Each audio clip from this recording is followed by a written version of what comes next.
We all know the horror trope, the isolated getaway. It's the moment in the script where the perpetually stressed out couple, who are probably too reliant on artisanal coffee and passive-aggressive notes about the recycling, decide to rent a rustic, remote cabin miles from anywhere. The Airbnb description promises digital detox and quaint charm. The couple convinces themselves that this will be their relationship reset button. What it actually delivers is a structural metaphor for all the problems they've been diligently shoving into the relationship junk drawer.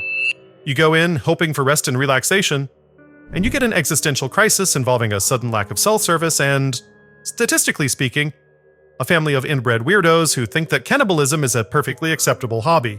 Most of these movies are just body counts and jump scares. They're about external violence. But then you get a film like Bone Lake. This is the kind of movie that doesn't just put the lead couple in peril. It forces them to sit through an agonizing 2-hour-long lecture on the financial, sexual, and ideological failures they spent their entire relationship sedulously repressing.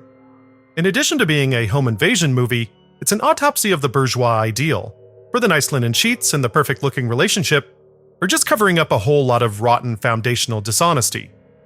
So the question isn't, will our couple survive the weekend? It's, will the relationship survive? What happens when the monster doesn't want to kill you, but wants to hold up a mirror to your rigorously curated life and scream, "Look how mediocre you are"? And why is this particular strain of horror having such a moment right now?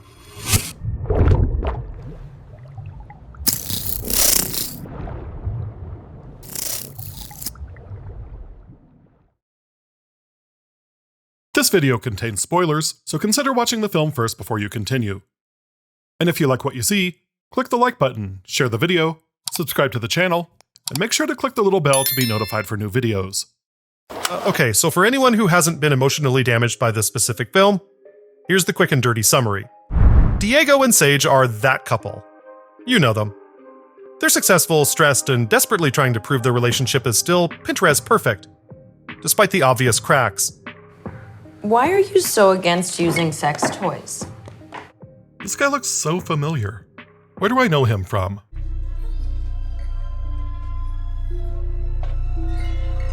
Say his name and he appears. I believe in Joe Hendry. There it is. They rent a remote, luxurious house where one of those barbarian-esque mix-ups pairs them together with Will and Sin, a duo who are immediately and hilariously like aggressively earthy, a little unsettling, and a little too interested in their roommates' relationship dynamics. Aw, look at you both. You're so cute. So I want to get to know you more. The two couples decide that the house is big enough for the four of them, so we get to side by side with Diego and Sage, loving but repressing a lot of relationship baggage, and the wildly uninhibited Will and Sin, whose lack of boundaries pull at the fabric of Diego and Sage's relationship. The thing starts as a familiar psychological thriller that very quickly devolves into a grueling, escalating series of mind games. Our antagonists don't actually want the couple's money or their organs at first. They want to deconstruct the couple's relationship. Every single mind game is designed to expose the economic anxieties, the sexual dissatisfaction, and the tiny corrosive lies Diego and Sage have been telling each other. The isolated house is actually a vice grip for relationship torture, where the dominant couple, Will and Sin, become the physical embodiment of the trauma, repression, and societal failure that Diego and Sage are desperately trying to outrun. The film becomes less about escaping the cabin and more about surviving the uncomfortable, self-inflicted truth.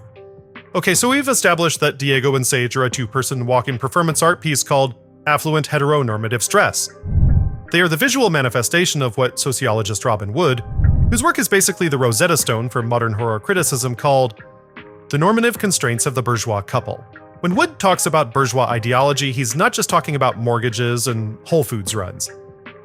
He means the entire invisible system that pressures us to conform to a specific, culturally approved lifestyle. Stable job, nuclear family, and the fervent belief that if you just buy the right throw pillows, you can insulate yourself from the crushing existential dread of capitalism. It's the constant, low-level hum of anxiety that says, you must be perfect, you must be happy, and you must never, ever admit that you're stressed out, and that you occasionally fantasize about running away to join a traveling circus. And that is the foundational lie that Bone Lake spends 2 hours gleefully shredding. This is why the film's first act is in a long chase scene. It's a series of excruciatingly awkward conversations and passive-aggressive silences. The real setup isn't the remote house. The setup is the relationship itself. So let's deconstruct the micro-repressions, the little failures and anxieties, that make Diego and Sage such perfect, fragile targets.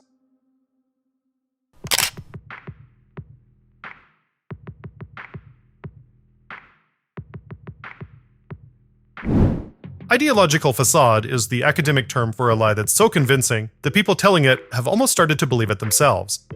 They're running a one-income household where Sage, the editor, is bringing home the bacon, and Diego, the novelist, is pursuing his creative passion. And on the surface, that sounds great. A progressive, supportive relationship. But that's a script written by their aspirational selves. The actual script is being written by resentment and shame. The two things the couple feels too guilty about to acknowledge. We all have imposter syndrome. This is where the grandmaster of horror theory, Robin Wood, comes in. Wood handed us the blueprint for why horror movies work. He argued that the monster, whether it's a werewolf, a slasher, or a horny couple whose, quite frankly, loud sex life exposes your insecurities, is the literal manifestation of the repressed. It's the sexual tension, the social contradictions, and the economic inequalities that the dominant ideology of the nuclear family is shoved down into the basement and locked the door on. Wood says that the horror film's job is to kick down that door. And in Bone Lake, the repressed isn't some ancient trauma, it's the financial anxiety. It's the shame of gendered roles subversion. The fact that Diego feels less than because he's the bread loser of the family, and Sage feels a loss of equality because she's carrying the weight. And how does this guilt and shame manifest? They metastasize into sexual malaise, which is a very fancy term for, "I'm so stressed out about the mortgage right now that I cannot muster the enthusiasm to care about your penis." Sage admits that she's been faking it, which, for a modern relationship built on the fragile performance of mutual fulfillment, is a nuclear bomb. They mention Sage's infidelity from an earlier relationship, and that's not a random plot point. It's the shrapnel from a contract that was broken by capitalist demand. They repressed the financial truth, and that repression broke the sexual contract. That's the crack. That's the vulnerability. And what do their partners, Will and Sin, do? They target the crack like an ideological smart bomb. Sin goes straight for Diego's professional insecurity, dangling the possibility of his favorite author reading his work. I have a client I think could help you. Edmund Kearns. It's my favorite author. It's a genius, cruel move because it validates his biggest, most secret fear, that his value is contingent on his success as a man. Meanwhile, Will plays the sad, betrayed husband to Diego, mirroring his pain to weaponize the ultimate betrayal, Sage's infidelity. The house then becomes the externalization of the internalized repression. Diego and Sage's secrets are the lubricant that lets the monster, the return of the repressed, walk right in.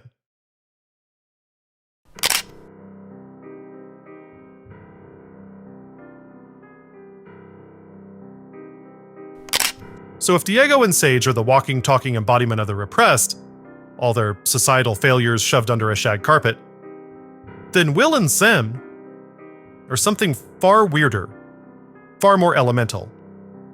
They are the abject. The concept comes from Julia Kristeva, and the easiest way to understand the abject is that it's the stuff that makes your skin crawl because it reminds you that the boundary between you and not you is fragile. It's what you frantically scrub from the drain because it reminds you that you are a messy, temporary organism. Think of a scab, or period blood, or a rotten piece of food. It's not dangerous anymore, but it's a waste. It's the stuff that was once part of the body, but has been violently rejected to maintain the integrity of the self. Sort of a reversed ship of Theseus. If the bodily fluid you find in a hotel room, it's what the entire bourgeois ideological system desperately tries to pretend doesn't exist. So how does such a conventionally attractive couple like Will and Sim represent the abject? Surely they're the furthest thing from repulsive. What could this impossibly well-chiseled couple do that would break the social contract so thoroughly as to become disgusting? Well, that's where the twist comes in. My name is Thomas, and this is Alice. Parents were Robert and Marilyn Price. When we were teenagers, our mother caught us in bed together. She told our dad and he beat us, so we did what we had to. Thomas and Alice, with their incestuous bond and their parasital history, are the literalized abject of the nuclear family. A two-headed monster for the Pornhub generation. The nuclear family, the fundamental building block of bourgeois civility, is built on taboos, rules about who you can sleep with and who you can't. She found out that her boyfriend is part Italian. Rules about generational respect. Right is right, wrong is wrong. Why don't people see that? Rules about maintaining property lines. We're the ones who are acting suspicious and paranoid. We're the lunatics! Us! It's not them! Incest and parricide, that's killing your parents if you're looking for the triple word score on that one. Incest and parricide aren't merely shock tactics. They are the two ultimate fundamental violations of the family structure. By existing as they do, Thomas and Alice become the living contradiction to Diego and Sage's entire worldview. They are the human waste product that Diego and Sage's normative life was engineered to reject. They don't need money, they don't need approval. They have chosen a messy YouTube edit bond that, in its complete rejection of the social order, holds a perverse kind of freedom. And that freedom gives them the power to look at Diego and Sage and point out, your life, the one you fought so hard for, the one you repressed all your anxiety to maintain, it's a sham. But we're not them. But you are. You're the kind of people that should be judging your own relationship, and you're judging ours instead. This is why the film functions as a kind of purging ritual. The hosts are forcing them to look at the truth of their own lives. The financial resentment, the sexual malaise, the tiny bit of rot lurking under the surface. So we've established two opposing forces in this battle over relationship ideology. On the one hand, you have the repressed, Diego and Sage, the couple that is frantically trying to perform happiness while their entire financial and emotional foundation is crumbling. And on the other, you have the abject, Thomas and Alice, who have willfully, almost gleefully violated every single rule of the dominant ideology. Kill that. YouTube edit. I love you. And this is where Bone Lake makes its most fascinating and, frankly, its most messed up argument. Thomas and Alice's relationship isn't just for shock value. It's a middle finger to the system. The whole bourgeois ideal is built on one thing: making a nice, neat, socially approved family to pass your property and your trauma down to. You get married, you have 2.5 kids, you buy a house. That's the rule. Thomas and Alice are, by definition, an absolute dead end for that system. They are a closed loop. They can't make a new nuclear family. They are the total rejection of all the rules about property, lineage, and who you're supposed to love. Their bond is messy. YouTube edit. And it's entirely self-contained. It is transgression turned into a fully formed, aggressively weird lifestyle. The film brilliantly forces the audience to confront an almost impossible choice. Do we root for the survival of Diego and Sage's hypocritical normativity? A relationship built on lies, resentment, and the constant stress of the capitalist grind? Or do we, on some deep, unsettling level, acknowledge the perverse freedom of Thomas and Alice, who, by embracing the ultimate taboos, have stepped entirely outside the system that makes the rest of us miserable? Bone Lake argues that the greatest source of horror isn't the monster that attacks from the outside, but the monster that we manufacture and repress within the domestic unit itself. How much do you love him, Sage? Would you kill for him? The violence they suffer is just an external manifestation of the damage they've already done to their existing relationship. Ultimately, the reason a film like Bone Lake resonates right now is that we are living in the age of curated facade. We're all posting the highlight reels of our lives, the perfect sourdough loaf, the perfect partner, the perfect anal bleach spot treatment, while internally we're all still fighting the same repression. I love that you're writing about people in relatable situations. I think that that's really good. The economic stress, the crushing weight of expectation, the sheer exhaustion of performing normalcy. We're all Diego and Sage, but these contemporary ideological horror films offer is a cathartic fantasy. They allow us to imagine a scenario where all the carefully maintained boundaries, the ones separating our aspirational selves from our messy, repressed selves, finally dissolve in a spectacular, visceral fashion. The monster, which is the abject truth of society, rarely just kills the protagonists, it also forces them to confess the sins of their bourgeois ideology before the credits roll. Of course, there's no requirement to go as far as Thomas and Alice did, but you do have to confront your own lies. And that is Robin Wood's lasting relevance. The most enduring source of horror is the violence society does to itself in the desperate, exhausting attempt to keep the truth of its contradictions submerged. The monster you're trying to outrun is already living in your head. Stay warm, stay safe, wash your hands, return your shopping carts, make your choices, and I'll see you next time. He ain't heavy. He He's my brother.